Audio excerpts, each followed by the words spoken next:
Île-de-France, le changement climatique, comme partout, c'est trop de chaleur ou trop d'eau.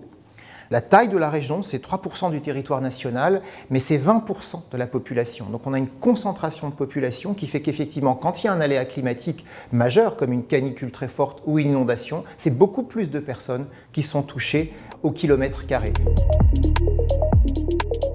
Dans le domaine de la ville, par exemple, pour les canicules, il faut s'appuyer sur ce qu'on appelle les solutions fondées sur la nature, c'est utiliser le végétal. Donc il faut végétaliser les villes et donc nous finançons au niveau de la région Île-de-France un plan d'investissement et un plan d'action pour aider les communes à végétaliser. On a fait une cartographie de tous les îlots de chaleur en Île-de-France, ils sont malheureusement très nombreux, pour nous permettre d'identifier prioritairement là où il faut agir en végétalisation. En dehors des zones urbaines, pour éviter les inondations, là encore, on sait que les solutions fondées sur la nature, c'est les meilleures solutions sur le long terme.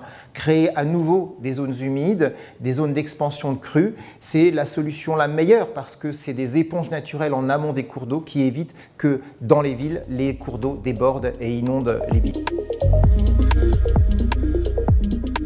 On a fait depuis longtemps une politique sur les déchets, une politique sur le climat, une politique sur la biodiversité. L'adaptation au changement climatique, on s'en préoccupe que depuis quelques années. Donc il n'y a pas, on va dire, de compétences obligatoires qui aujourd'hui existent sur cette question-là. Donc tout le monde le fait, l'État, les collectivités, les régions. C'est un mal français. Il faut beaucoup plus de clarification sur qui fait quoi et qui est, on va dire, le chef de file, le patron de l'opération. Nous, on plaide pour que ce soit les régions. On espère que le gouvernement, dans sa volonté, je l'espère, de faire une loi de décentralisation réelle, ça nous manque en France, eh bien confie aux régions l'adaptation au changement climatique avec évidemment le nerf de la guerre, le financement. Ce sont des milliards qui sont mis quand il y a une inondation, quand il y a des catastrophes naturelles. Une partie de cet argent doit être fléchée vers la prévention, justement vers les politiques d'adaptation.